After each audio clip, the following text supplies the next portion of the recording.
ilumine, nos dê um entendimento e nos ajude a tomarmos as decisões que devemos ao seu lado para termos vida plena com o Senhor, em nome de Jesus. Amém.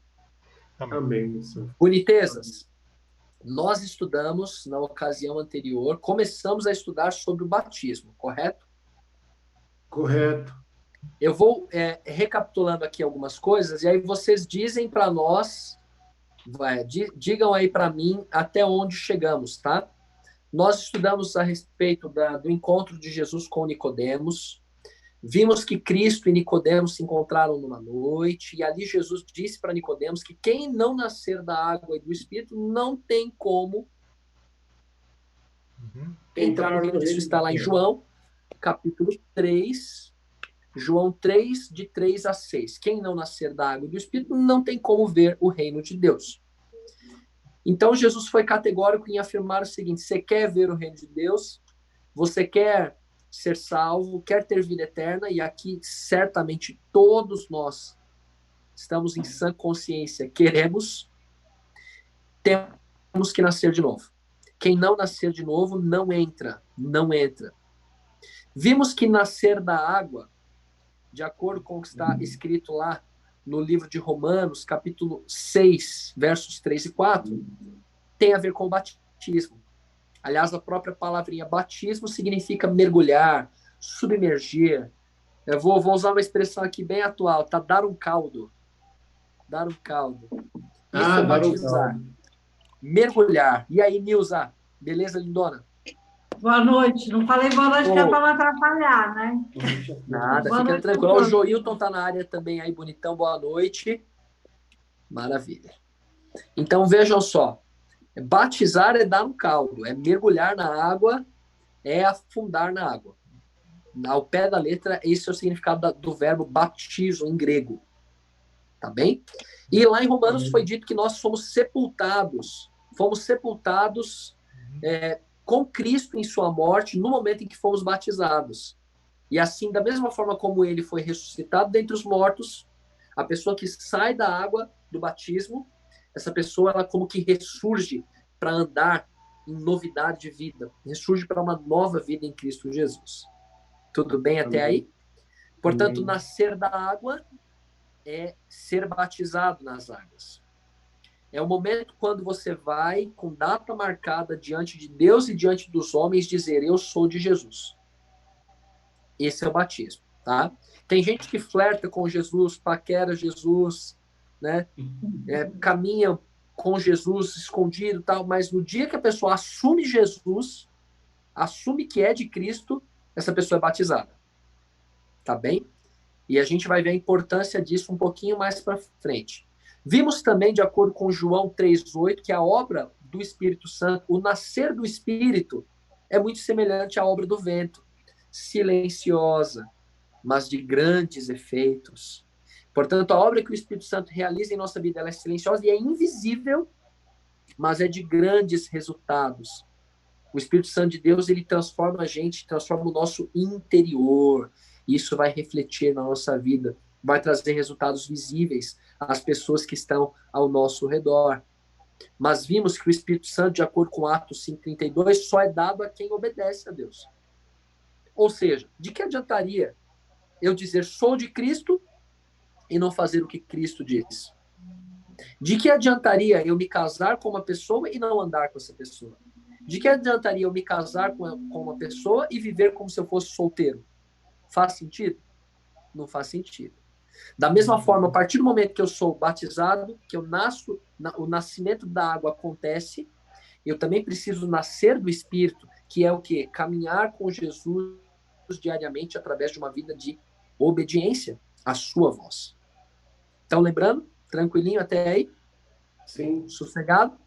Lemos também Atos 2,38, dizendo, no qual Pedro falou assim: arrependei-vos e cada um de vós seja batizado. Esse nós lemos ou não? Eu acho que não também. Creio não que lemos, não. né? Não, leu textos de Isaías. A gente leu Atos 5:32, Isaías 30:21, 2 Timóteo 3:16, 2 Pedro 1:21, Marcos 16:16 e João 3:16. Ótimo. Isaías 30, 21. Timóteo. Sim. Qual foi? 2 Timóteo 3, 16. Ok, 2 Pedro 1, 21. ok. E Marcos 16, 16. Muito obrigado. Viu? Para vocês verem Que aí que você fez uma comparação com João 3, 16. Na verdade, não uma comparação, uma ligação. Ótimo. Então vimos o que é nascer do Espírito. O Espírito Santo foi quem inspirou esse livro aqui. Foi o Espírito Santo quem inspirou. E é o Espírito Santo que lá, como diz Isaías 30, 21, que é a voz dizendo, este é o caminho, andai por ele.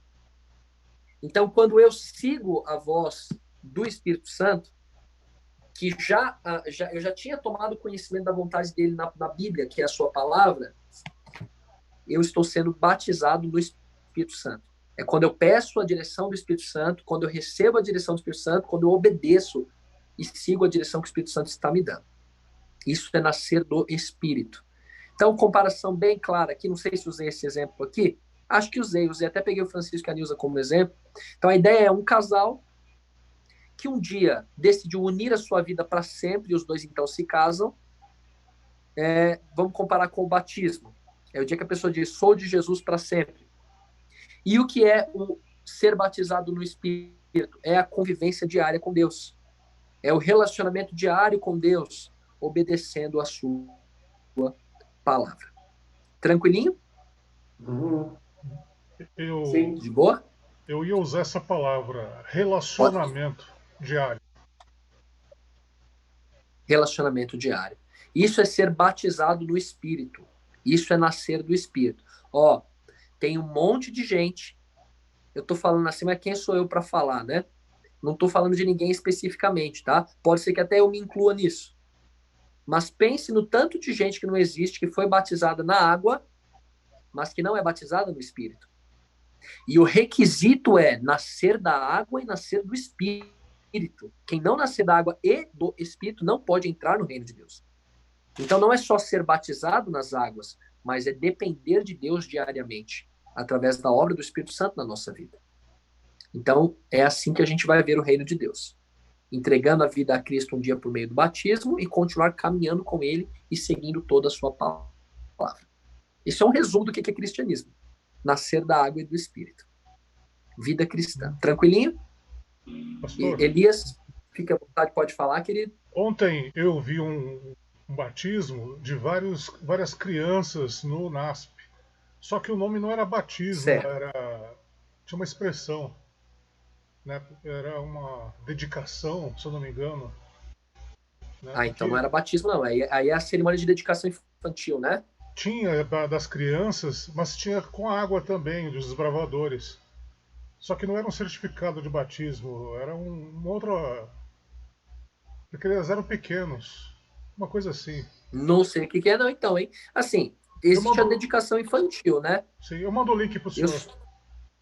Depois me manda, por favor, porque eu só conheço a dedicação infantil, que não é batismo, tá? Mas é quando a criança é apresentada na igreja e tal, e aí é feita uma oração de dedicação a Deus. Só isso.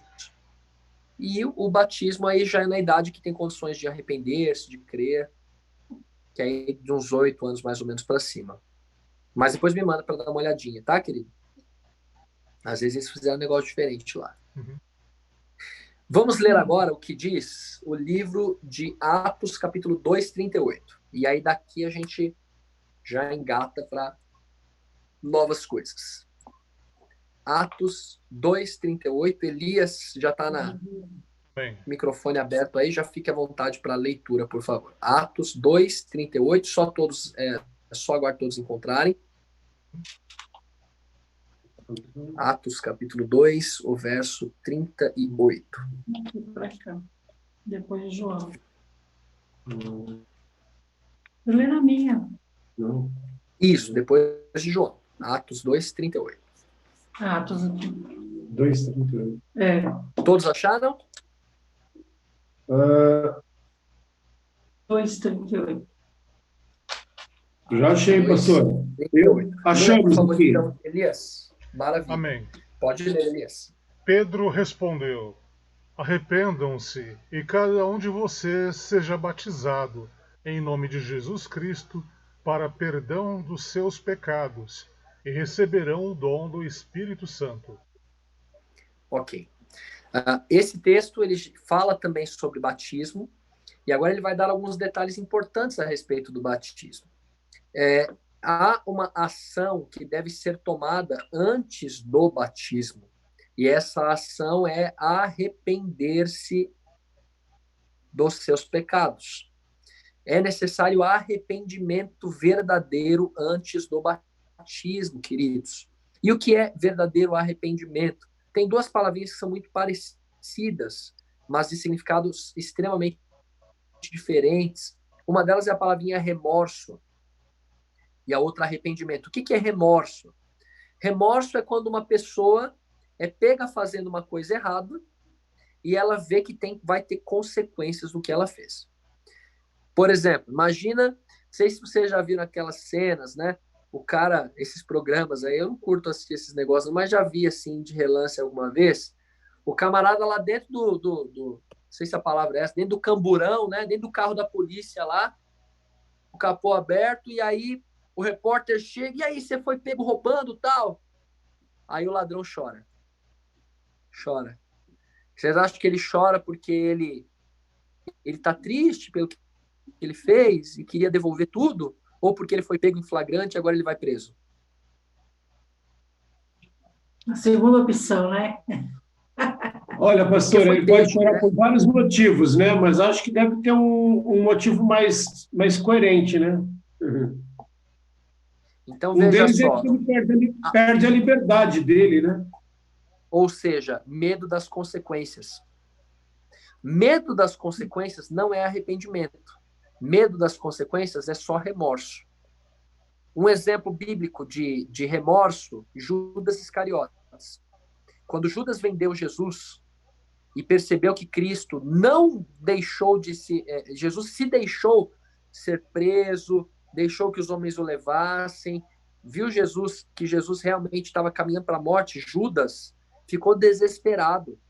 E ele voltou até os sacerdotes com as moedas e jogou aos pés dos caras. Pareceu que ele se arrependeu. Só que aí ele saiu dali e se enforcou. O que aconteceu com Judas foi um claro exemplo de remorso. De que ele percebeu a condenação que o aguardava pelo mal que ele tinha feito. Então ele só ficou nesse ponto. É mudança de sentimento. A pessoa agora fica... ela fica com medo do que vai acontecer. Nossa, eu achava remorso. que era mais culpa. Eu não sabia que... Eu nunca tinha parado para pensar nisso, que ele estava com medo de que ia acontecer com ele também. Eu achei que seria mais uma culpa. Mas está associado, Gi, com certeza, a culpa também, né? Ele percebeu o que ele tinha feito. Assim, quando a gente vai aprofundar-se na questão de Judas, qual que era o pensamento de Judas? Ele achava que Jesus ele iria estabelecer um reino terreno. E ele pensou assim, eu vou dar uma facilitada para Jesus. Eu vou dar uma antecipada para Cristo. Né? Então, eu vou adiantar as coisas. Eu vou tentar dar uma forçada de que Jesus seja preso, porque Jesus vai se soltar, e quando ele se soltar, ele vai acabar com os romanos, e aí eu vou ajudar Jesus no reino dele, ele vai me colocar como um dos primeiros, e vai me agradecer pelo que eu estou fazendo. Só que aí ele viu que não era nada disso. Ele percebeu que Jesus realmente se entregou, e ele viu que era tarde demais. Só que ele bobeou, né? Ele bobeou, porque ele poderia ter aguardado um pouquinho mais e visto Jesus ser crucificado. Se ele tivesse visto Jesus sendo crucificado, aconteceria com ele a mesma coisa que aconteceu com Pedro. Quando Pedro viu, Pedro também traiu Jesus, lembrem-se disso, do mesmo jeito. Só que, inclusive, é Pedro que escreveu isso, que falou isso daqui, né? Arrependei-vos e cada um seja batizado. Pedro entendeu bem o que é arrependimento, porque qual a diferença entre Judas e Pedro? Judas teve o sentimento de culpa, só que deixou a culpa lhe esmagar. Isso é remorso. Eu sinto a culpa, só que eu não sei o que fazer com a minha culpa, e a culpa ela é esmagadora e ela acaba comigo. Eu fico só com o sentimento de remorso, de medo do que vai acontecer comigo, e agora eu tenho que pagar pelo que eu fiz. Isso é remorso. A culpa me esmaga. A história de Pedro seria muito parecida, o final poderia ser muito parecido com o de Judas, só que tem uma diferença. Pedro saiu dali e ele não se matou. Ele esperou. E ele viu Jesus crucificado. E depois ele se encontrou com Jesus. E quando ele se encontrou com Jesus de novo, ali ele reconheceu que ele não era nada, que ele não era ninguém sem Cristo. E que ele não era capaz de dar a vida dele por Jesus. E quando ele viu Jesus crucificado, ele entendeu que a culpa que era dele, Cristo já estava pagando na cruz. Então, a culpa que o esmagaria não o esmagou por quê? Isaías diz que Jesus foi esmagado por causa das nossas transgressões e moído pelas nossas iniquidades. Então, a culpa que nos esmagaria, esmagou a Cristo na cruz do Calvário. Isaías 53 diz isso. Jesus foi esmagado no nosso lugar. A culpa foi lançada sobre ele. Algo terrível, mas algo que traz para nós salvação. E o que é arrependimento? Quando Pedro viu Jesus crucificado, e aí é o que tem que acontecer com cada um de nós, queridos, a gente tem que entender uma coisa.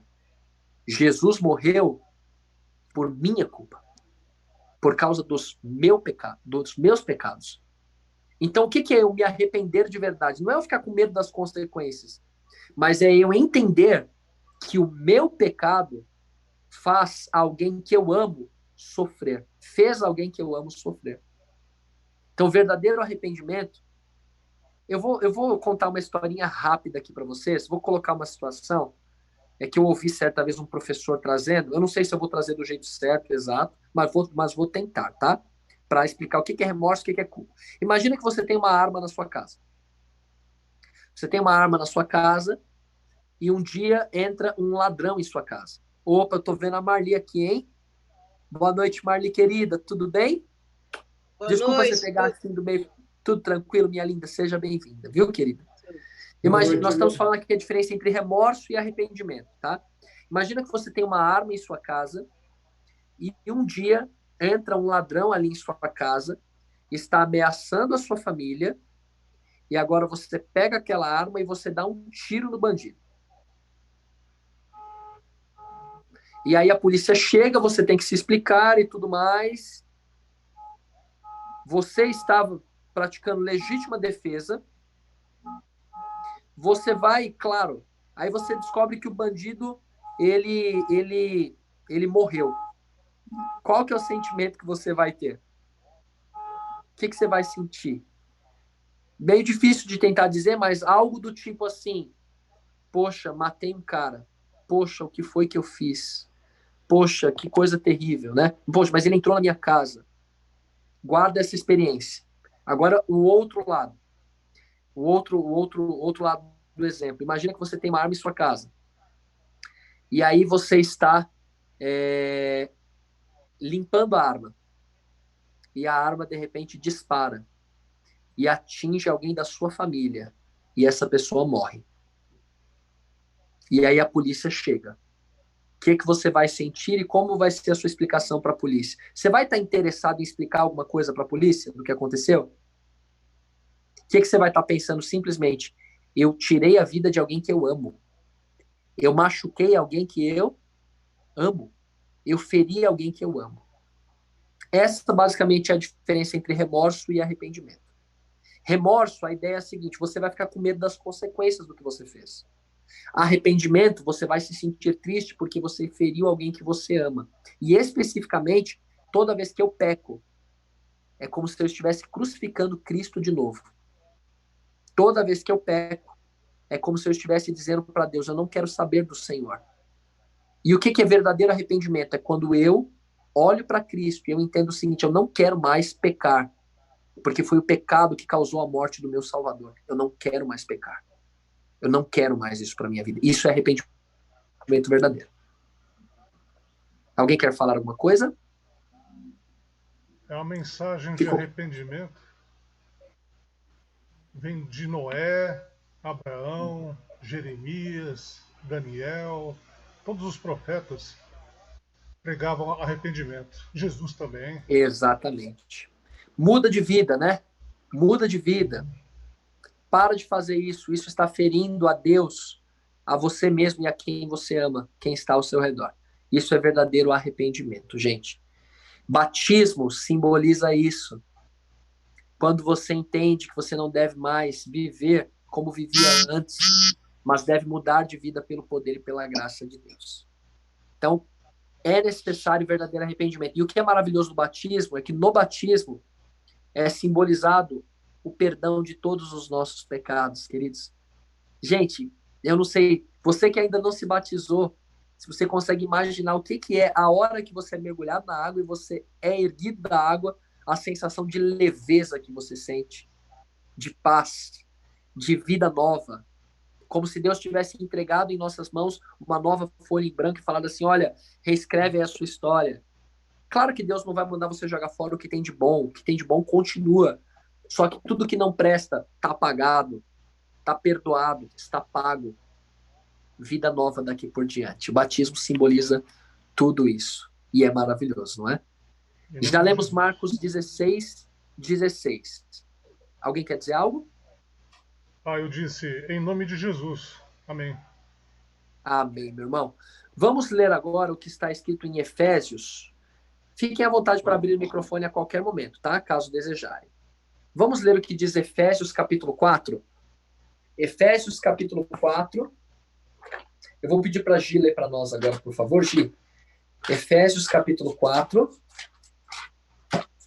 do verso 4 em diante.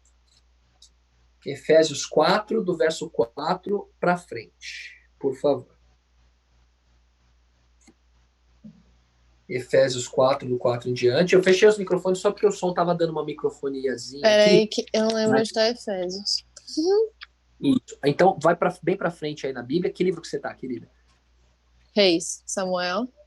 Pode ir Juízes. muito para frente. Pode passar os evangelhos. Pode Deuteronômio. passar Atos. Não, o para Não, frente. tá. Indo pro fim da Eu Bíblia. achei que era voltando. Desculpa. É indo para o fim da Bíblia, para frente. É Novo Testamento? Novo Testamento. Depois de Coríntios. Aí você vai encontrar... você está onde agora? Tô em... Coríntios... Achei. Logo depois. Gálatas e Efésios. Aí o capítulo 4, versos 4 a 6, por favor. Há somente um corpo e um espírito, como também fostes chamados numa só esperança da vossa vocação. Há um só Senhor, uma só fé, um só batismo, um só Deus e Pai de todos, o qual é sobre todos, age por meio de todos e está em todos. Quantas coisas Paulo fala aqui, e que essas coisas são uma só. Ele fala que existe um só Deus, ele diz que existe um só Pai, ele diz que existe uma só fé, e ele diz que existe um só batismo. Temos que entender aqui, é importante entendermos o seguinte, será que aqui está falando de quantidade ou de alguma outra coisa? Será que existe um só batismo e a pessoa, então quer dizer que ela pode ser batizada uma vez só? Será que é isso que o texto está dizendo? Já vou ler com vocês aqui imediatamente o livro de Atos, capítulo 19. Me permitam eu ler, por favor? Só acompanhem. Atos, capítulo 19. O que nós vamos verificar aqui agora, queridos? Prestem bastante atenção. Vamos identificar o seguinte. Paulo falou que existe um só batismo. Será que então isso quer dizer que a pessoa só pode ser batizada uma vez? Vamos ver? Atos 19, primeiro verso. O que é que vai dizer? Acharam aí? Atos 19. Todos encontraram? Ok? Atos 19, verso 1 diz assim: enquanto Apolo estava em Corinto, Paulo, atravessando as regiões altas, chegou a Éfeso. Ali encontrou alguns discípulos e lhes perguntou: vocês receberam o Espírito Santo quando creram? Eles responderam: não, nem sequer ouvimos que existe o Espírito Santo. Verso 3. Então, que batismo vocês receberam? Perguntou Paulo. O batismo de João, responderam eles. Verso 4. Disse Paulo: o batismo de João foi um batismo de arrependimento. Ele dizia ao povo que cresce naquele que viria depois dele, isto é, em Jesus. Verso 5. Ouvindo isto, eles foram batizados em nome do Senhor Jesus. Espera um pouquinho. Olhem para cá um pouquinho. Nós lemos lá na carta aos Efésios que existe um só batismo, certo? Quem escreveu a carta aos Efésios foi o apóstolo Paulo, ok? Nós lemos aqui agora no livro de Atos que o próprio Paulo chegou na cidade chamada Éfeso, que é exatamente a mesma cidade para onde ele mandou a carta aos Efésios. Carta aos Efésios é a carta para as pessoas que viviam em Éfeso. Na carta para os Efésios, Paulo falou que existe um só batismo. E em Atos 19, estando na cidade de Éfeso, Paulo se encontrou com alguns discípulos de Jesus e eles começaram a conversar. E num dado momento da conversa, Paulo perguntou para eles assim: vocês receberam o Espírito Santo no momento que vocês creram? Vocês foram também batizados no Espírito? E eles falaram assim: não, nós nem sequer ouvimos dizer que existe Espírito Santo. Eu imagino, tá? Isso não está escrito, mas eu imagino que Paulo, naquele momento, deve ter ensinado para eles alguma coisa sobre o Espírito Santo, deve ter falado para eles sobre alguns textos da Bíblia a respeito do Espírito Santo, comprovando a existência e a obra do Espírito Santo na nossa vida. E aí, assim que eles ouviram, o que foi que Paulo fez com eles mesmo? Batizou. O que aconteceu com esses caras que já eram batizados? Eles foram batizados de novo. Espera um pouquinho. Paulo não falou que o batismo é um só? Como pode agora o mesmo Paulo que falou que o batismo é um só estar batizando gente que já tinha sido batizada antes? De duas, uma. Primeira, ou Paulo é doido e ele fala uma coisa e faz outra, ou Paulo, ele não estava falando que o batismo é um só em quantidade. E nós vamos ficar com essa segunda alternativa aqui, vocês vão entender o porquê. Paulo não está dizendo que o batismo é um só em quantidade, queridos. Paulo está dizendo que o batismo é um só em qualidade. Querem ver o porquê? Se quiserem dar uma reolhada lá em Efésios, capítulo 4, verso 4 até 6, você vai descobrir que lá Paulo diz que existe um só Deus. Pergunto para vocês, existe um só Deus? Pode até abrir o microfone e responder aí. Existe um só Deus, sim ou não? Sim. Sim, um só Deus. E por que Jesus falou que o dinheiro é mamon e ele é um Deus também? Se existe um só Deus.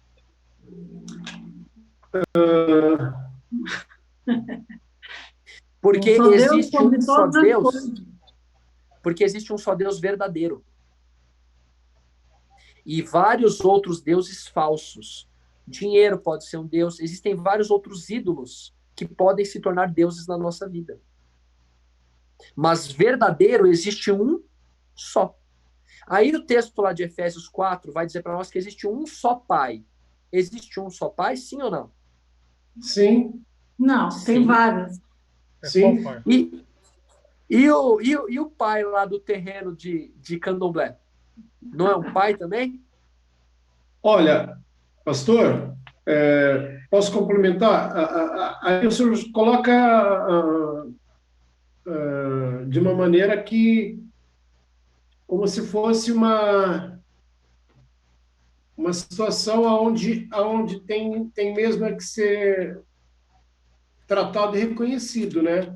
Mas para quem acredita no Senhor Jesus e Salvador como único, e Deus Pai, Deus Filho, Deus Espírito Santo, só tem um.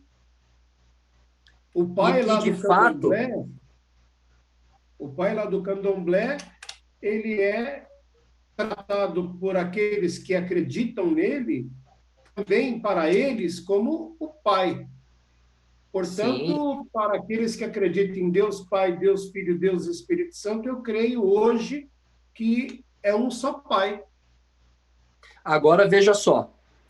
Independente de eu crer ou não, só existe um verdadeiro Deus, só existe um verdadeiro Pai, só existe um verdadeiro Senhor, só existe uma verdadeira fé. Perceba que existem milhares e milhares de fés diferentes neste mundo aqui, mas verdadeira é uma só, que é no nosso Senhor e Salvador Jesus Cristo. Sim, então, sim, concordo quando você diz que para quem crê, beleza. Só que o detalhe é o seguinte, o que Paulo está falando é assim, ó, independentemente das pessoas crerem ou não, é assim. Existe um só Deus verdadeiro, um só Pai verdadeiro, um só Senhor verdadeiro, uma só fé verdadeira e um só batismo verdadeiro. Ele não está dizendo que o batismo é um só em quantidade. Há situações que uma pessoa pode passar mais de uma vez pelo batismo, como aconteceu em Atos 19. Mas o que Paulo está dizendo é o seguinte, quando você conhece realmente o Evangelho, conhece a Bíblia, você vai reconhecer, como você falou, tem um só Deus que é verdadeiro. Só que também temos que admitir o seguinte, tem um só batismo que é o verdadeiro. E como é o batismo verdadeiro? O batismo ensinado pela Bíblia. E agora eu queria ver com vocês algumas coisas sobre o batismo verdadeiro, que é o batismo bíblico. Vamos ver? Como você distingue se o batismo é o verdadeiro ou não? Vamos ler Mateus 3,16. Mateus 3, verso 16. Algumas características do batismo verdadeiro. Então, um só batismo não quer dizer que é um só batismo em quantidade, quer dizer que é um só batismo em qualidade. Mateus 3, verso 16. Um instante, pastor, não encontrei ainda. Sim, procurando 3. Mateus 3, 16. Eu vou pedir para a Nilza ler para nós agora, por favor. Mateus 3, verso 16. Eu sempre peço para ela ler primeiro, hein, Francisco? Que negócio é esse, hein? Oi, pastor. Tá pegando no meu pé. Eu sempre peço para ela ler antes que você. Não, Mateus 3, 16. Estamos todos em comunhão. Em comunhão. Amém. 3:16. Mateus 3,16. Pode ler, querida. Assim que Jesus foi batizado, saiu da água. Naquele momento, o céu se abriu e ele viu o Espírito de Deus descendo como pomba e pousando sobre ele. Ok, tranquilinho. Até aí suficiente. O que quero destacar aqui? Tem várias coisas, mas uma que quero destacar. O texto diz que logo que Jesus foi batizado, ele saiu da água. Ou seja, Jesus foi mergulhado na água. Como o próprio sentido da palavra batismo ensina. Batismo, lembra que é dar um caldo? Uhum. Jesus foi mergulhado e então saindo da água, aliás, então logo que foi batizado, ele saiu da água. Então, o que é um só batismo da Bíblia? O que é batismo verdadeiro? A pessoa tem que ser batizada na água. A pessoa tem que ser mergulhada por inteiro na água.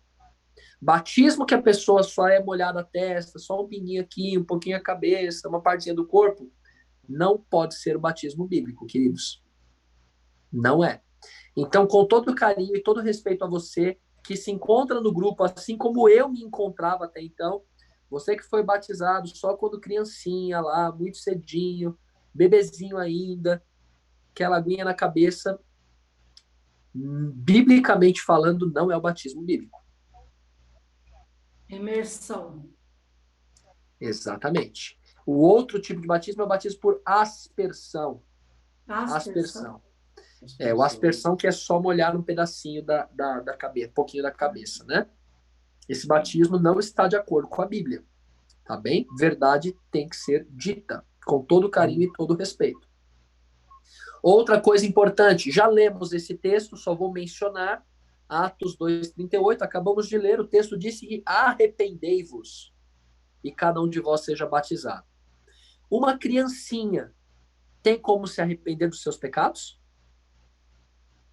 Não. Tem como um bebezinho se arrepender dos seus pecados? Não, claro bebezinho que não não. tem consciência de nada ainda. Não. Portanto, um batismo no qual uma pessoa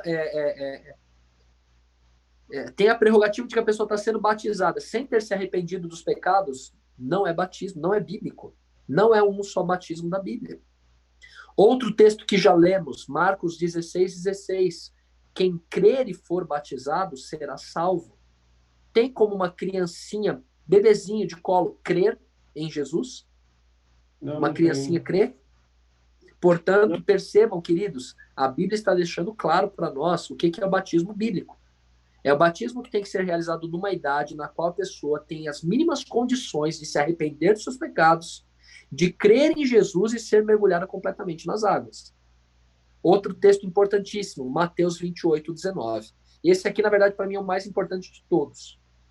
Mateus 28, 19. E esse texto aqui, gente, ó, agora eu chamo você, Gi, chamo você, Marli, chamo você, Francisco, chamo você, Nilza, chamo você, Elias, chamo a mim mesmo também, o Joilton, se estiver aí na área, para a gente fazer uma análise sincera de nós mesmos e verificar se a gente tem condições de sermos batizados.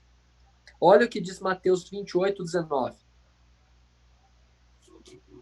Marli, querida, você lê para nós, minha linda?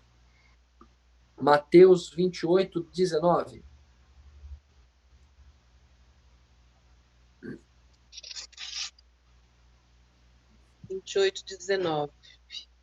Por favor, Ide, portanto, fazei discípulos de todas as nações, batizando-os em nome do Pai, do Filho e do Espírito Santo. Então, Jesus deixou uma ordem para os seus seguidores que eles devem ir e fazerem outros seguidores ou outros discípulos. E esses discípulos devem ser batizados. Portanto, quem deve ser batizado? Somente quem é discípulo. Discípulo. E o que é um discípulo? É alguém que está pronto para fazer tudo aquilo que o mestre ordenou. Isso é muito sério. Então, quer dizer que não é simplesmente eu pensar assim, eu devo ser batizado ou não? Eu posso ser batizado ou não? A pergunta que eu tenho que me fazer é a seguinte, eu estou disposto a seguir tudo aquilo que Jesus diz? Somente quem está disposto a seguir tudo aquilo que Jesus diz é um discípulo e, portanto, pode ser batizado. Ficou claro? Tem como uma criança muito pequenina ser discípulo de Cristo? Não. Porque um discípulo ele tem que estar pronto para fazer tudo aquilo que o mestre diz. E aí a pergunta é para você. Você é um discípulo? Você é uma discípula? Lembre-se que Jesus deu tudo por nós. Tudo por nós. Estamos nós prontos também a dedicarmos toda a nossa vida a Ele? Se sim, estamos prontos para sermos batizados. Outro texto importantíssimo sobre esse assunto. Alguma dúvida até aqui? Posso ler o 20? Ok. Vamos abrir agora em Mateus capítulo 10, versos 32 e 33. Mateus capítulo 10, versos 32 e 33. Agora o Francisco, por favor, lê para nós, querido. Mateus 10, versos 32 e 33.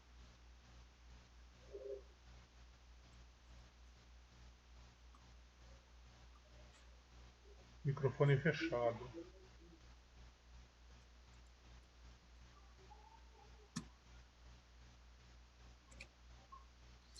Aí só abre o microfone antes, tá? Mateus 10, versos 32 e 33. Todos acharam? Amém. Amém. Quem pôs? Ok, pastor? Por favor, meu irmão. Portanto, qualquer que me confessar diante dos homens, eu o confessarei diante de meu Pai, que está nos céus. 33.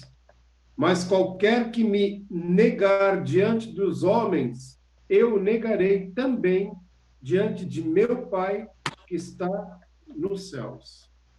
Seríssimo esse texto. Seríssimo. Não dá, de acordo com esse texto aí, não é possível eu ser cristão secretamente. É verdade. Não é possível. E sabe, queridos, todos nós temos a nossa vida. Todos nós temos as pessoas com quem nos relacionamos e que muitas vezes não são cristãs, não pensam como nós pensamos. Algumas pessoas eles nem vão crer em Deus, não vão crer na Bíblia, não é? Só um momentinho, queridos, só um segundinho. Ok. Hora de beber água. Um pouquinho, eu vou te fazer Fecha o assim. microfone. Fica um pouquinho.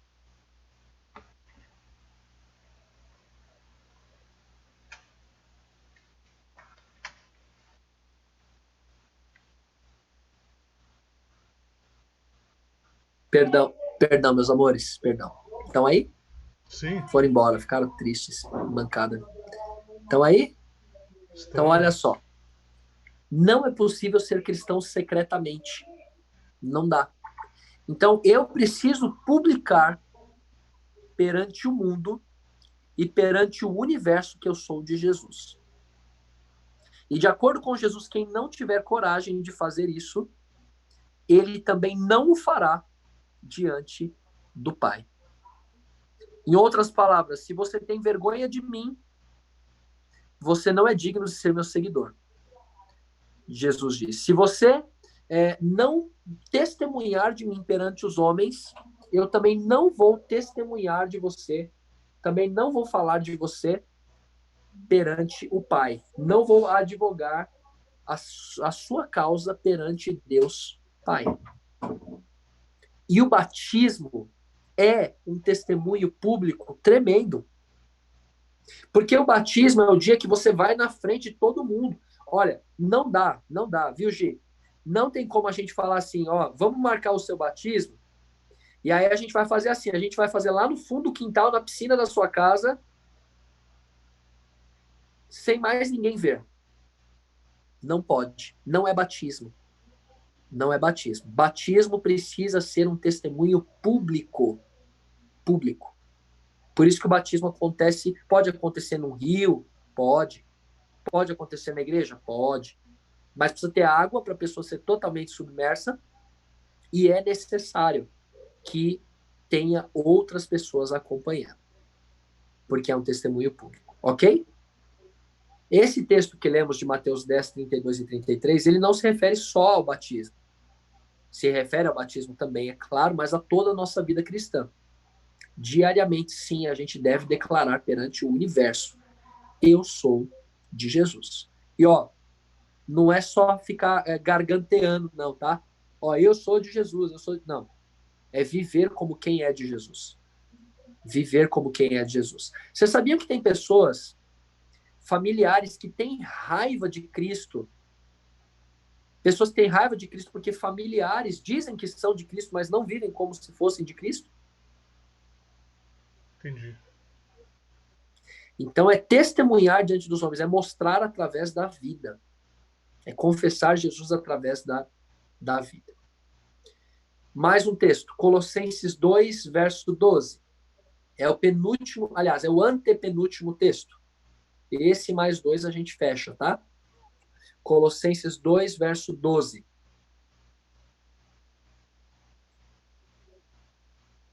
Colossenses 2, 12. Esse texto é muito bonito, muito bonito.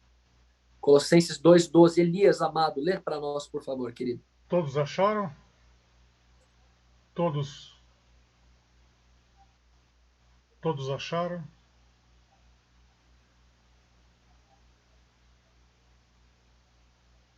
Irmão Francisco? Eu ainda não, mas pode falar. Não, aguarda aí. Hoje, Colossenses vai estar pouca coisa depois de Efésios, tá? Aquela hora que vocês acharam Efésios, aí vai estar Filipenses, aí já vem Colossenses. Eu sempre pulo, eu já vou direto para Tessalonicenses. Esses livros aí não são muito fáceis de achar, não. Mas eu vou dar uma dica para todos vocês. Achei. Qualquer livro da Bíblia que vocês quiserem encontrar, posso dar a dica para vocês, para ficar bem fácil. Que tem no começo. Qualquer livro, vale para qualquer livro da Bíblia essa dica que eu vou dar. Vai estar entre Gênesis e Apocalipse. Uhum. Mancada, né? Desculpa aí. Foi mal. Colossenses está bem no fim. Bem no finzinho. Acharam? Achou? Acharam aí? Francisco Nilza? Marli? Belezinha? Por favor, Elias. Colossenses 2:12. Isso aconteceu quando vocês foram sepultados com ele no batismo, e com ele foram ressuscitados mediante a fé no poder de Deus, que o ressuscitou dentre os mortos. Esse texto é muito bonito, porque ele está dizendo para nós que quando a gente é batizado, é como se a gente estivesse passando, é como a gente está se identificando com a experiência que Jesus teve em ter morrido e ressuscitado.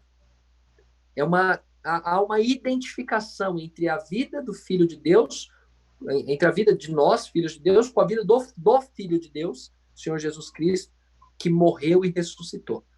Nós somos sepultados. Não lembro se falei, o batismo, as águas do batismo são, na verdade, uma sepultura líquida, né? Uma sepultura líquida, né? Não é uma sepultura de terra, é uma sepultura de água. E ali você é mergulhado. Isso simboliza uma morte para a velha vida.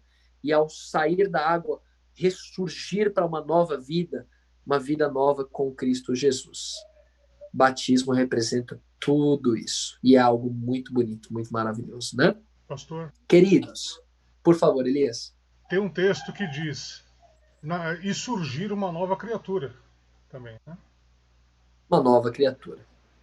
Quem está em Cristo é uma nova criatura, as coisas velhas são passadas. Está lá na segunda carta aos Coríntios, né? Queridos, é fato que quando somos batizados é que formalmente, oficialmente, nós declaramos que fazemos parte da família de Deus. Família de Deus é composta por todos aqueles que aceitaram a Cristo Jesus em sua vida. Temos o mesmo Pai que é Deus e temos o mesmo sangue também, não correndo em nossas veias, como irmãos, né, consanguíneos, mas temos o mesmo sangue que é por nós, que é o sangue do nosso Senhor e Salvador, Jesus Cristo. Jesus deseja e chama crianças para se entregarem a Ele, sim, mas crianças que tenham compreensão para fazê-lo, né? Idade que já conseguem começar a entender as coisas. Jesus chama jovens para dedicarem a vida a Jesus Cristo. Como é bonito uma pessoa que está na fase da juventude e tem tanto a dedicar ao Senhor Jesus Cristo, do seu vigor, do seu intelecto, das suas capacidades, está no pleno vigor de suas forças. Jesus Cristo chama também homens e mulheres, e também idosos, inclusive, pessoas mais experientes que já passaram por muitas situações na vida e com uma decisão firme entendem que não há outro caminho a seguir a não ser entregar-se a Jesus Cristo. Jesus, ele não chama só indivíduos para entregarem a vida para ele, mas Jesus chama famílias. Queridos, eu costumo falar isso algumas vezes, não sei se já disse isso nesse grupo aqui, acho que não. Para alguns vai ser a primeira vez que vocês vão ouvir eu falando isso, outros já ouviram falando. Salvação, alguns dizem que a salvação é individual. E eu digo para vocês que a Bíblia não ensina que a salvação é individual. Salvação não é individual. Porque você sempre vai encontrar Deus agindo para salvar a todas as pessoas, e ele chama a gente para participar da salvação de outras pessoas. Se fosse individual, seria como que uma corrida na qual eu não me interesso nos outros e corro para eu chegar primeiro. E que os outros se arrebentem. O importante é que eu chegue primeiro. Isso seria individualismo. A Bíblia não é individualista. Quando Caim mata Abel, Deus vai perguntar para ele assim, ó, e o seu irmão? Onde é que está o seu irmão? E Caim fala assim, por acaso sou eu guardador do meu irmão? Pode ter certeza que a resposta de Deus para Caim é sim. Você é guardador do seu irmão? Sim. Você é responsável pelo seu irmão? Sim. Você tem que se interessar pela salvação do seu irmão? Sim. É por isso que Cristo disse, ide, portanto, fazer discípulos de todas as nações. Ou seja, a partir do momento que eu conheço a Cristo, eu tenho que falar de Cristo para outras pessoas. Então, salvação não é individual. Salvação é pessoal. Salvação é pessoal. Cada pessoa aceita ou rejeita. Mas salvação não é individual. Porque eu devo trabalhar pela salvação de outras pessoas. Eu não estou individualmente sendo salvo, não. Eu quero ser salvo com outras pessoas. Eu devo ser salvo com outras pessoas. Mas é lógico, eu respondo só pela minha salvação. Então, nesse sentido, a salvação é pessoal.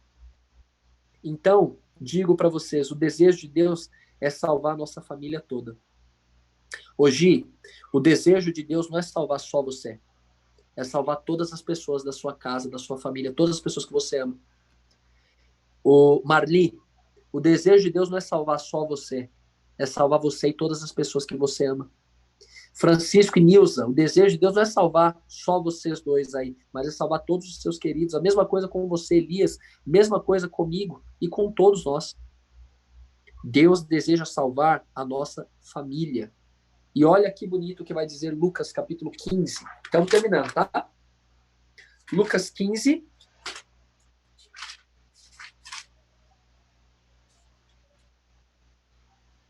Lucas 15, verso 7. Eu vou ler esse texto, se me permitirem, tá bem? Lucas 15, verso 7. Não, eu vou pedir para Marli ler esse, aí eu leio o último. Tá bom, Marli? Por favor, querida. Lucas 15, verso 7. Aqui a gente vai encontrar a parábola da ovelha perdida, e a gente sabe que todos nós, sem Cristo, éramos como ovelhas perdidas. Mas quando Cristo nos encontra, quando a gente se entrega para Jesus, quando a gente rende a vida a Ele, olha o que acontece no céu. Lucas 15, verso 7. Pode ler? Por favor. Digo vós que assim haverá maior júbilo no céu por um pecador que se arrepende do que por 99 justos que não necessitam de arrependimento. Imagina no dia do batismo dessa pessoa. A festa que acontece no céu. A Bíblia diz que há alegria no céu quando um pecador se arrepende. E qual é o momento de maior demonstração de que um pecador se arrependeu, senão no dia do seu batismo? Portanto, existe festa no céu. O céu para assistir e celebra o dia do batismo de alguém. Porque mostra que o sacrifício de Cristo não foi em vão na vida dessa pessoa. Mostra que essa pessoa aceitou o que Cristo fez por ela. Antes de lermos o último texto, quero perguntar aqui, dúvidas, quais são? Questionamentos, existem? Existe alguma dúvida? Ficou alguma dúvida de que batismo é um requisito bíblico? Ficou alguma dúvida de que batismo simboliza arrependimento dos pecados, simboliza o recebimento do perdão pelos pecados, que o batismo é dia de festa no céu, que o batismo é o momento no qual eu declaro para o universo que eu sou de Jesus e pertenço a ele. Ficou alguma dúvida? Não. Ficou dúvida de que quando eu sou batizado eu me identifico com Cristo na sua morte e também na sua ressurreição, nasço para uma nova vida? Nova vida? Não. Não. Nenhuma dúvida? Não. Tem certeza do que vocês estão falando? Eu tenho. Então agora, por favor. Pastor, pode falar, querido. Me lembro que na classe anterior, na aula passada, até aqui o senhor continuou o raciocínio sobre o batismo, né? Sim, excelente. O rebatismo. Não deu tempo e me parece que hoje também o tempo está meio estourado, né? Não, dá tempo sim. O senhor ficou de falar um pouco do rebatismo, está lembrado? Ok, excelente. Vejam só, nós lemos um texto aqui e no qual aconteceu um rebatismo. Atos capítulo 19 é um texto no qual aconteceu um rebatismo. Por quê? Sim. Porque aqueles homens já tinham sido batizados e Paulo, assim que explica para eles sobre o Espírito Santo, os rebatiza. Eram pessoas que já tinham sido batizadas e que foram batizadas de novo. Então, e outro detalhe, esses homens, eles não sabiam sobre o Espírito Santo. A partir do momento que eles tomam conhecimento desta verdade bíblica, eles querem aprofundar a aliança deles com Cristo. E por isso eles são batizados novamente. Uhum. Então, toda vez que alguém que já conhece Jesus, mas que lhe faltava alguma informação, lhe faltava algum entendimento da palavra de Deus, essa pessoa toma conhecimento, essa pessoa, se ela desejar, ela pode ser rebatizada. Não há nenhum impedimento. Muito pelo contrário, existe um exemplo bíblico disso. Agora, existe outra situação também, e esta tem que ver, meu amigo Francisco, com o texto que lemos no livro de Mateus, capítulo 10, 32 e 33, que foi assim: todo aquele que me confessar diante dos homens, eu confessarei diante do Pai. Todo aquele que me negar diante dos homens, eu o negarei diante do Pai. Então, pense comigo aqui e veja se tem lógica a situação que eu vou lhe apresentar agora, Francisco, e queridos que aqui estão.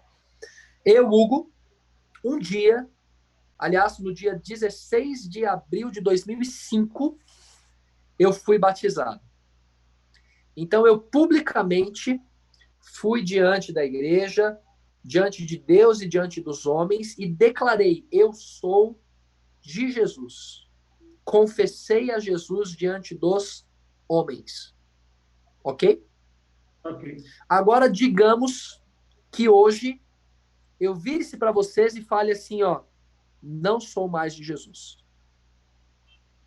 Eu, a partir de hoje, nego a Cristo. A partir de hoje, não sou mais de Jesus. Ou vamos pensar ainda, eu não preciso nem falar isso, mas eu faço algo que deixa bem claro isso. Vou dar um exemplo para vocês. Sou casado, tenho minha esposa. A Bíblia diz que o casamento é instituído por Deus, não deve haver separação. A Bíblia fala isso. A Bíblia diz que o adultério é pecado, sim ou não? Sim. Não vou nem usar esse exemplo aí. Sempre uso esse exemplo. Parei. A Bíblia diz que não pode roubar, certo? Sim. A Bíblia diz que não deve se roubar. E aí, amanhã sai na página dos jornais: Pastor Hugo é um ladrão. Pastor Hugo é um ladrão de banco, é assaltante de banco. O que eu estou declarando para o mundo? Que eu estou negando a Jesus. Sim ou não? Sim. Com certeza. Estou dando um testemunho de que eu estou negando o meu Salvador. Ou seja, a aliança que eu fiz um dia e fui batizado, comprovando que fiz essa aliança, a partir do momento que eu faço algo que eu me desligo de Cristo publicamente, mostro para as pessoas que eu não sou de Jesus, Jesus falou, aquele que me negar diante dos homens, eu negarei diante do Pai. Então, é legítimo que, da mesma forma que um dia eu fui diante dos homens e disse, eu sou de Jesus, mas agora fui diante dos homens e disse, não sou de Jesus, o que eu tenho que fazer de novo? Eu preciso ir à frente dos homens de novo e declarar, eu retomei a minha aliança com Jesus. E eu faço isso por meio do rebatismo. Amém. Faz sentido isso? Todo sentido. Sim, claro. O que vocês acham? Veja, quando me batizei, disse, sou de Jesus. Quando me afastei de Cristo, o que eu estou dizendo? Não sou de Jesus. Então, o que devo fazer novamente? Devo confessar a Jesus publicamente de novo por meio do batismo. E a gente tem um exemplo bíblico disso, de que não é errado uma pessoa se batizar novamente. Muito pelo contrário. É uma reafirmação da aliança que a pessoa tem com Deus. E, posso falar uma coisa para vocês? Alguns vão se chocar com o que eu estou falando aqui, isso aqui está até sendo gravado. Eu teria o maior prazer em ser batizado de novo. Seria um prazer para mim.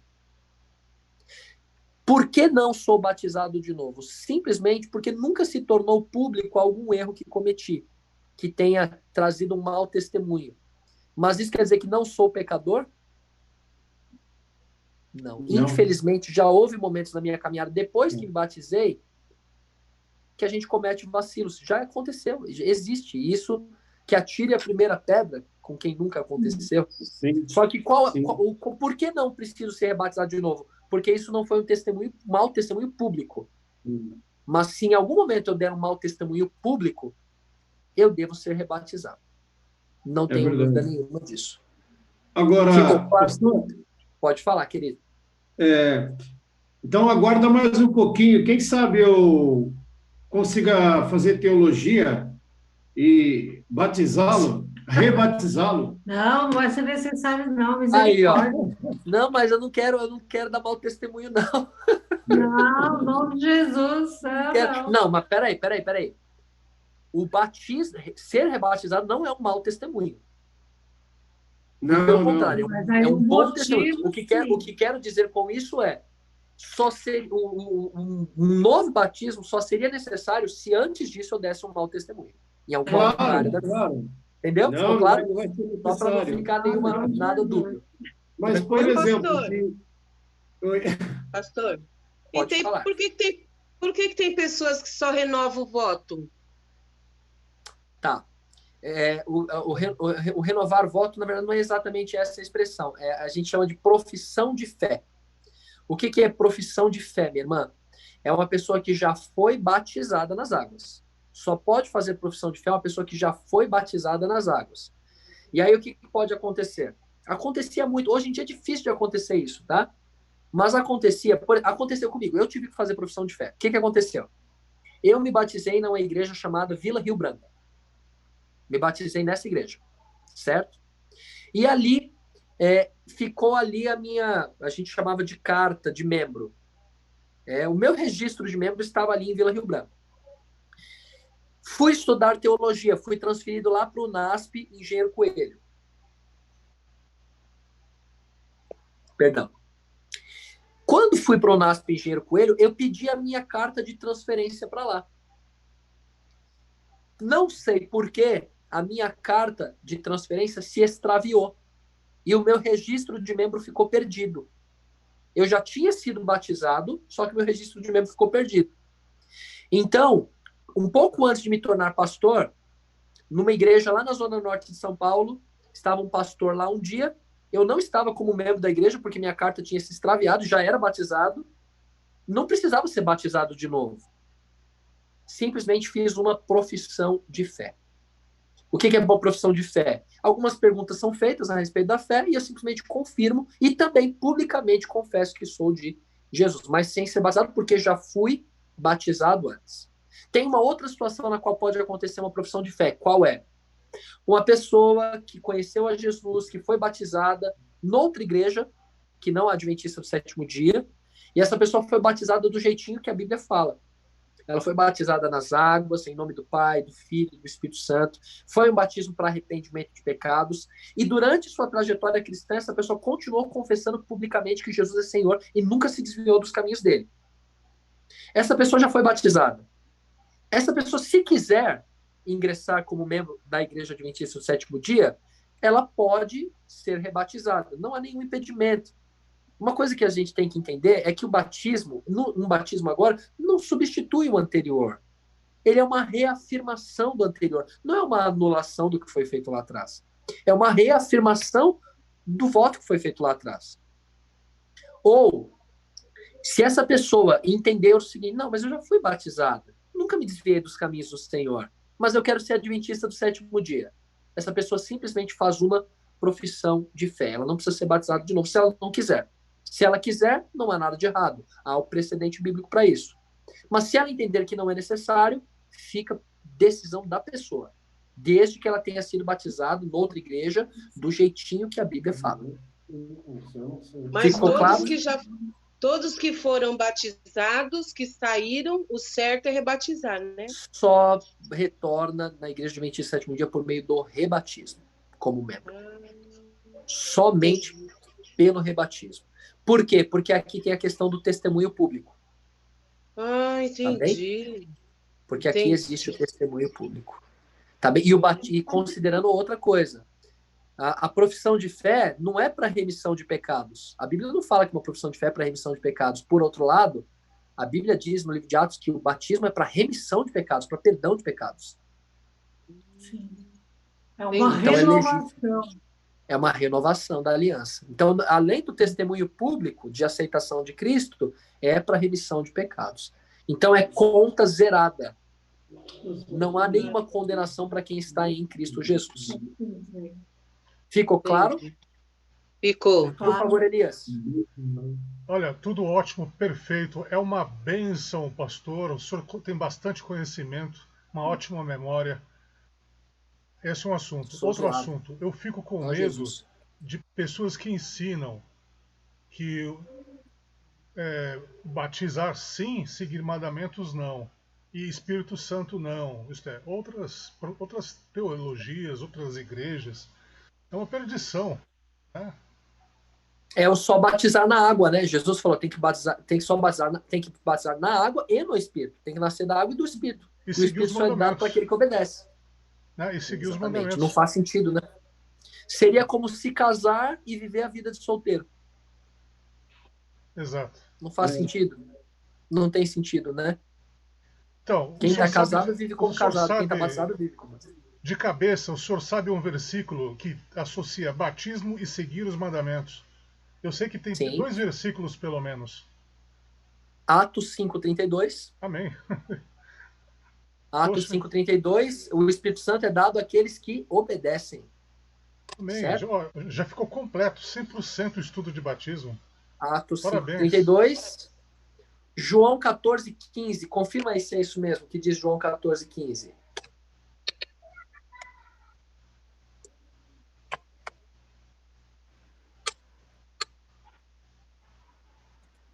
Se me amam, obedecerão os meus mandamentos. E eu pedirei ao Pai, e ele dará a vocês outro conselheiro. E quem é o outro conselheiro? O Espírito Santo. Uhum. O Espírito da verdade. Espírito da verdade. Fantástico, né? Amém. Olha, João 14:15. esse estudo de batismo é fantástico, viu? Então, Amém, meu irmão. Amém. Louvado seja o Senhor. Queridos, a Bíblia é maravilhosa, né? Então eu acho que falta só um texto. Tem um que é fundamental, que está faltando, gente. E esse daqui agora não é... Esse aqui não é só teoria. Esse daqui, eu peço desculpas, viu, Gi, pelo horário, mas esse daqui vai exigir de nós algo que é resposta pessoal. Joilton Amado. Boa noite, bonitão. Boa noite, como vai? Tudo bem? Firme e forte, querido. Estamos Firme. fechando aqui o estudo sobre o batismo e leremos agora o último texto. Me permitam ler, por gentileza.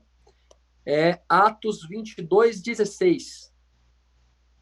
Atos, capítulo 22:16. Eu não gostaria, nesse momento, que a gente fizesse algo que é muito comum, que é a gente ler a Bíblia pensando no outro, né? Poxa, seria tão bom que outra pessoa ouvisse isso.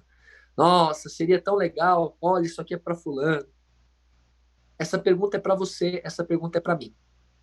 Atos 22, verso 16. É o Espírito Santo de Deus, o mesmo Espírito Santo de Deus que tem conduzido a gente através desses dias de estudo, que tem conduzido cada um de nós a buscarmos a palavra de Deus, que vai fazer essa pergunta para nós agora. Atos 22, o verso 16. O que diz aí? E agora? Por que te demoras? Levanta-te, recebe o batismo e lava os teus pecados, invocando o nome dele. É uma pergunta. O que está faltando? O que está esperando? Aliás, a pergunta é por que está demorando? Se é uma coisa tão óbvia, se não existe outro caminho, se Jesus é o caminho, a verdade e a vida, se é só a vida com Jesus que é plena, se é só a vida com Jesus que faz real sentido, se você já está percebendo que o Espírito Santo está falando com você, se você já percebeu que é Deus quem está conduzindo você à palavra, e Ele quer te dar vida eterna, Ele quer que você seja feliz realmente. Se hoje você está ouvindo a voz do Espírito Santo de Deus, por que você está demorando tanto? Se é só você se levantar, receber o batismo, ter os seus pecados lavados, invocar o nome do Senhor Jesus Cristo, dar testemunho de que você é dele para todo sempre. Amém. O que é que você está esperando?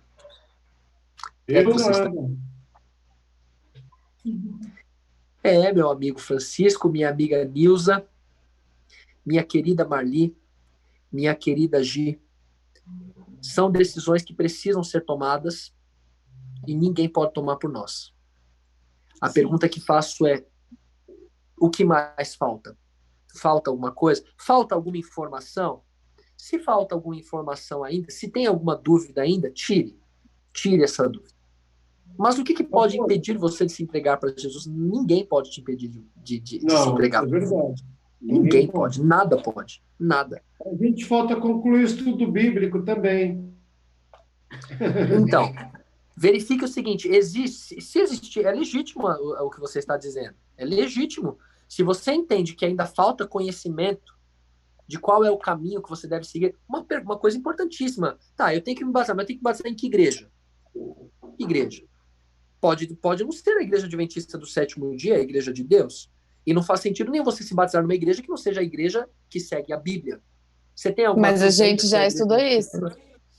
Já estudamos isso também. Agora vai do que cada um compreendeu, assimilou e tomou para si. Você já entendeu qual que é a igreja de Deus? Você já compreendeu isso? Você entendeu o que você deve fazer? Jesus disse que todo discípulo deve ser batizado. Mais do que... Bom, conhecimento é fundamental, não tenha dúvida nenhuma disso. Mas eu entendo que não está falando só sobre conhecimento. Tem uma coisa que consegue preceder o conhecimento, que é a disposição.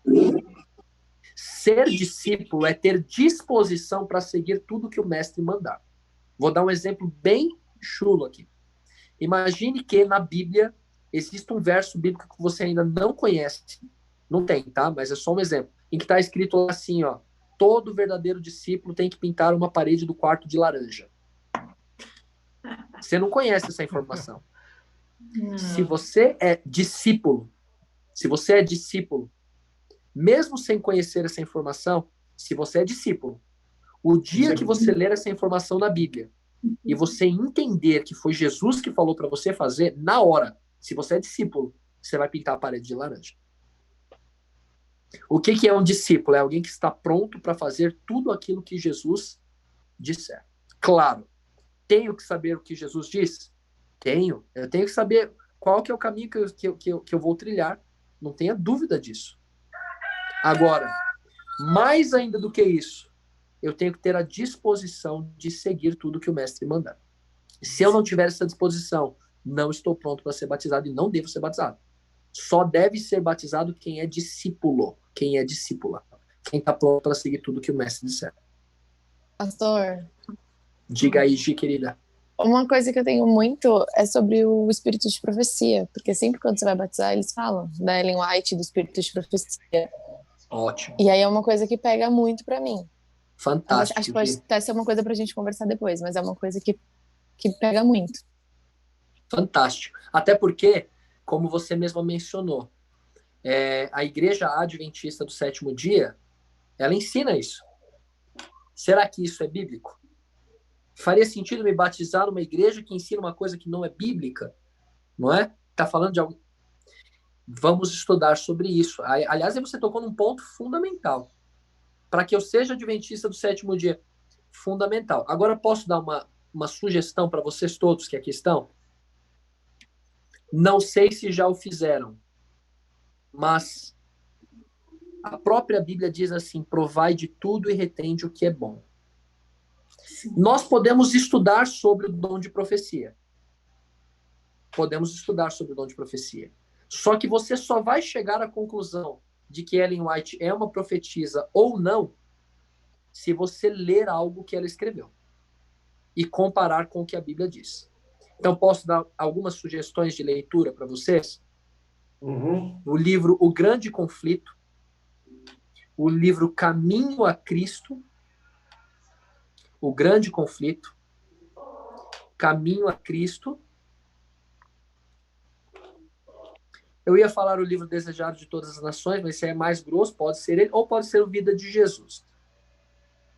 Leiam esses livros e comparem com a Bíblia, o que está escrito. Posso dizer para vocês uma coisa, Gi, é extremamente legítimo o que você está dizendo, e também era um questionamento que eu tinha. E não tem como eu transferir isso para você, tá bem? Mas só depois que eu li os livros de Ellen White, não li todos ainda, tá?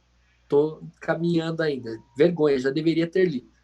Mas do que li, só me aproximou mais da palavra de Deus. Mas eu só posso dizer isso para você depois que li. Outra coisa que digo para vocês, eu que estou aqui participando com vocês do estudo bíblico, a gente está buscando os textos juntos.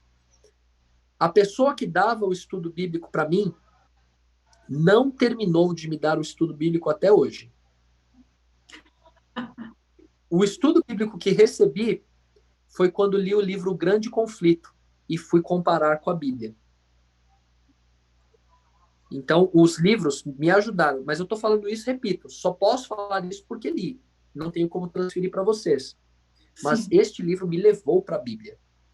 Me levou para a Bíblia e a Bíblia foi que me convenceu, que me converteu, foi a palavra de Deus. Mas esse livro que me deu o estudo bíblico para eu conhecer a Bíblia. Mas eu não acho que devia ser um dos quesitos. Oi, querida? Eu não acho que deveria ser um dos quesitos. Entendo. Então, inclusive, posso te dizer uma coisa? te falo com todo carinho e todo respeito, a própria Ellen White, ela disse que a nossa única regra de fé é a Bíblia, e só a Bíblia. E só a Bíblia. Não, eu acredito. Eu também não acho que ela não seja uma profetisa ou que ela não tenha bons conselhos. Mas eu acho que a Igreja Adventista não deveria colocar isso como um dos quesitos para ser batizado. Porque são as duas perguntas. Você acredita em Jesus? Você acredita na Bíblia e no Espírito de profecia? E tá, você pode acreditar, mas eu não acho que deveria ser o quesito. Pelo menos na Bíblia não fala isso. Você tem que acreditar no Espírito de profecia da Ellen White para se batizar. O que eu diria para você? Eu, como pastor da igreja, eu não entendo que é um requisito. Mas é que tem os dois extremos, quais são os dois extremos? Um extremo seria seria isso daí que você está dizendo. É um requisito para você ser adventista do sétimo dia, você tem que crer que Ellen White é uma profetisa inspirada por Deus. Eu acho que isso aí seria um extremismo. Tá bem? Agora existe o outro extremo também, e que é, sinceramente, o que acontece hoje. Sabe como que vejo os escritos de Ellen White, hoje, de verdade? Tá? Eu tô falando isso para você, não tô querendo te convencer de nada, tá? Eu tô te falando assim como alguém que também tive a mesma dúvida que você e que li os livros, e por isso que eu tô falando isso para você. Pode ser que você leia e chegue a uma conclusão diferente do que eu também, tá bom? O outro extremo seria o seguinte: hoje eu entendo que os livros escritos por Ellen White, eles são uma mensagem muito específica para a igreja que vai aguardar a volta de Jesus, que vai se encontrar com Jesus Cristo. É uma mensagem muito específica para o tempo do fim. Os livros de Ellen White não são para todas as pessoas que estão no mundo. Não. São para aquelas pessoas que estão aguardando a volta de Jesus e que precisam ter ali conhecimento bíblico para poderem passar por estes últimos momentos. Então, quer ver qual que é o outro extremo? O outro extremo seria o seguinte: eu pegar e falar assim, eu quero ser adventista do sétimo dia e eu nunca vou ler o que Ellen White escreveu. Eu quero ser adventista do sétimo dia e eu não preciso ler, não vou ler, não quero nem contato com o que Ellen White escreveu. Eu penso que esse seria o outro extremo. Então, o que diria para você, Gi? Não entendo que assim é um requisito, mas eu sugeriria, antes de você se decidir ser adventista do sétimo dia, leia pelo menos um livro da Ellen White. Não para você crer que ela é uma profetisa, mas para que você compreenda por que a igreja coloca como tão importante entender que ela é uma profetisa. Não sei se eu consegui ser claro no que quis dizer. Conseguiu, entendi perfeitamente. Entendeu?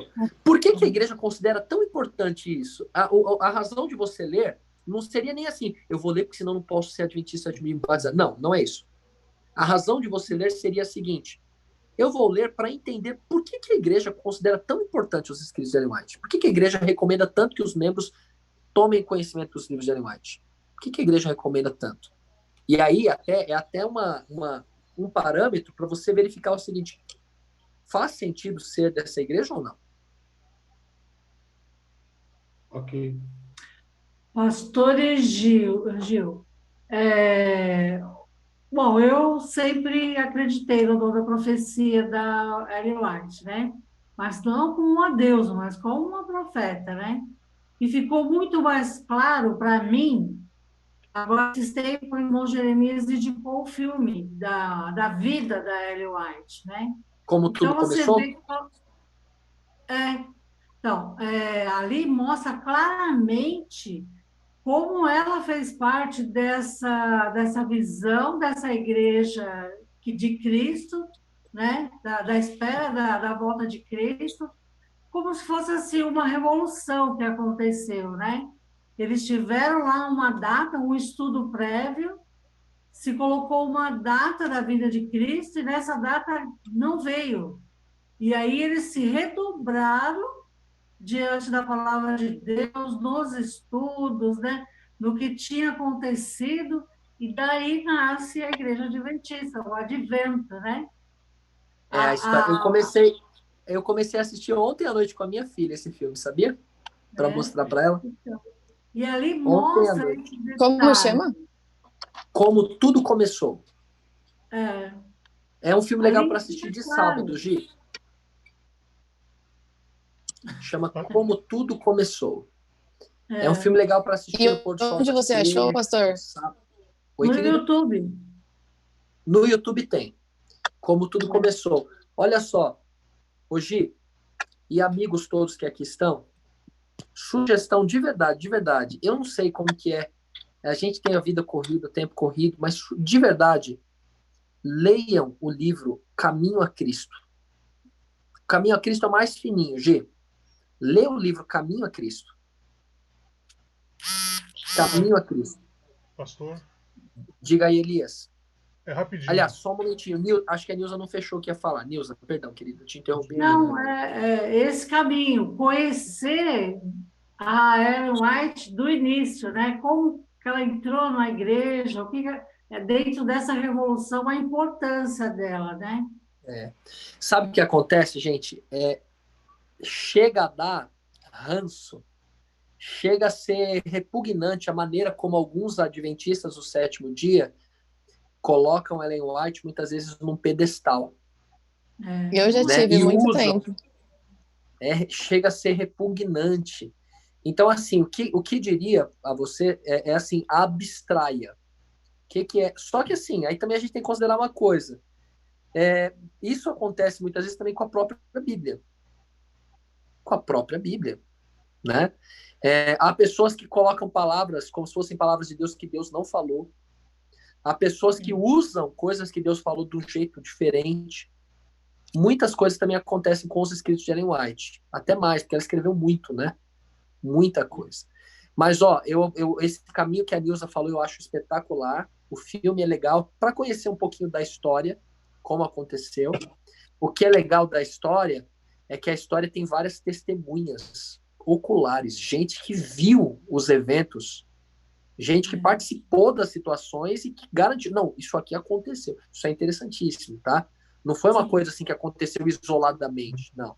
Então é legal ver a sequência histórica e ler os livros para saber o que está escrito. Agora, com tudo isso, pode ser que você leia e fale, não, nada a ver, nada a ver. Igreja adventista estão viajando. Nada a ver. Mas tem que ler para saber. Não pode ficar só com o que os outros falaram. Nem positivo, nem negativo. Você mesmo tem que comprovar. É verdade. Sim. Diga aí, Elias. Na época que eu fui batizado, eu não conseguia absorver 2 parágrafos do Espírito de Profecia. Não conseguia. Voltava, não digere. Não. Mas aí vem um amadurecimento. E o amadurecimento não é decisão minha. Foi o tempo que foi me moldando, o Espírito Santo, Deus. E eu leio e entendo agora. Entendo? E é importante, opinião minha. Que legal, querido. Pastor, permite uma parte? Por favor, amigo querido. Bacana a discussão a respeito do Espírito de Profecia. Eu queria só acrescentar e no meu decorrer da minha experiência de fé, eu aprendi que além do Espírito de Profecia, eu precisava buscar muito mais. Por exemplo, eu li a obra de Newton, do Tratado de Apocalipse e Daniel. Li também, por exemplo, a história dos Hebreus de José e outros mais que nós estamos lendo. E também eu percebi que eu precisava ter uma visão do grego e também do aramaico para entender melhor a Bíblia. A Bíblia é traduzida por João Ferreira de Almeida, ela foi traduzida para o português daquela época. E as várias versões da Bíblia me trazem uma riqueza de vocabulário, de conhecimento. E os livros de profecia, mudando, o Grande Conflito é um livro fantástico. Fantástico, principalmente quando você começa a comparar ele com a história. Eventos da história, é um livro histórico. Você não vai só comparar com a Bíblia, com os eventos da história. Então, eu recomendo, além do Espírito de Profecia, buscar essas outras fontes. Essas outras fontes e compará-las. E nunca aceitar o evangelho do achismo, né? Ou eu acho isso, ou eu acho aquilo. Sempre buscar na fonte. Esses dias eu estava falando para os delegados de polícia que nós estamos vivendo 2 grandes pandemias. essa pandemia que todos nós estamos conhecendo, que é do coronavírus. E a segunda é da desinformação, das informações erradas, das doutrinas misturadas com outras filosofias e ideias. E hoje, uma coisa que muitas vezes a gente vê falando na mídia, quando eu visitei, por exemplo, a ABIN, a Agência de Inteligência Brasileira, logo na entrada tem uma frase da Bíblia, e essa frase é repetida por muitos políticos, que diz: conhecereis a verdade, e a verdade te libertará. Nós temos que buscar todas as fonte, e buscar uma verdade. Junto com a nossa experiência pessoal, nós vamos cada vez mais crescendo, como Elias disse aí, amadurecendo de degrau em degrau. Além do estudo de profecia, Jô, nós vamos ter que buscar muito mais conhecimento. Seja bem-vindo a esse mundo da busca do conhecimento da palavra de Deus. Fantástico, amigo. Só uma coisinha, desculpem pelo horário avançado. Olhem só. Lembra do estudo que a gente fez sobre a marca da besta? Estão lembrados? Sim. Vocês lembram quantos séculos a humanidade ficou em trevas sem ter a Bíblia na mão? Estão lembrados? Sim. Foram mais de 12 séculos que a humanidade ficou em trevas. O livro de Daniel, capítulo 8, disse que a verdade seria jogada por terra e o que o anticristo faria prosperaria. Então, a igreja cristã, ela ficou em trevas por muitos e muitos séculos. Então, quando a igreja adventista surgiu, as verdades voltaram a ser enaltecidas, voltaram a ser colocadas num pedestal. Então, nenhuma doutrina que a igreja adventista do sétimo dia ensina foi trazida, foi ditada por Ellen White. Nenhuma doutrina foi. Mas homens e mulheres se reuniam. Então, o que é legal de olhar até a história da igreja é isso. Vocês vão ver que homens e mulheres se reuniam para estudar a Bíblia, como a gente está fazendo aqui agora. E sim, aí, claro, há necessidade de entrar em contato para poder confirmar o que eu estou falando. Deus, através de Ellen White, ia confirmando as verdades, reafirmando as verdades. E quando a gente lê os livros de Ellen White, eles levam a gente para a Bíblia. Coisa que há muitos séculos a humanidade não fazia, que era ir em direção à Bíblia, conhecer o que a Bíblia falava. Existe um estudo, depois eu posso mostrar isso para vocês, uma pesquisa que foi feita de pessoas que leem os livros de Espírito de Profecia comparados com pessoas que não leem os livros de Espírito de Profecia. E aí vocês vão ver que pessoas que leem o Espírito de Profecia leem mais a Bíblia, oram mais, fazem mais o culto familiar, são mais fiéis nos dízimos e nas ofertas, pregam mais o evangelho. Então, o fato é, tem que entrar em contato, o provar de tudo, como está dizendo meu amigo Joilton aqui, provar de tudo e reter o que é bom. Provar de tudo e reter o que é bom. Amém. Diga aí, Elias, querido. Uma curiosidade, Ellen White também lia livros de outros autores. Sim, e citava, inclusive. Uhum. Citou, inclusive, outros autores, né? E outros Exatamente. sermões também. Exatamente, meu amigo. Perfeito. É isso daí, meus bonitos. Essa classe aqui tá animada. Vamos fechar por aqui? Amém. Amém. Vamos orar? Vamos fechar. Nós avançamos bem hoje. Fechamos esse tema do batismo. Mais uma vez, digo aí, por que você está demorando? O que é que você está esperando? É só a decisão realmente que falta, marcarmos o dia. Tá bem? Nada te impede de você se colocar ao lado do Senhor Jesus Cristo. Que Deus te abençoe e te guarde. Guarde a todos nós. Vamos orar? Pai Celestial, obrigado por esses momentos tão maravilhosos, proveitosos, em torno da sua palavra, estudando aquilo que o Senhor revelou.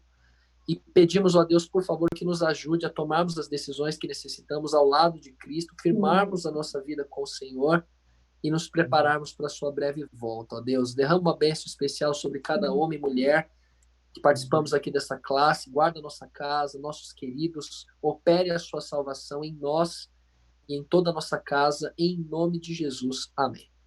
Amém. Glória a Deus. Riquezas, Deus guarde vocês, o lar de vocês, todos os seus Amém. queridos. Amém. Até a próxima. Amém. Fiquem com Jesus. Amém. Boa noite. Boa noite. Tchau. Tchau. Lindezas. Bom descanso. Tchau, gente.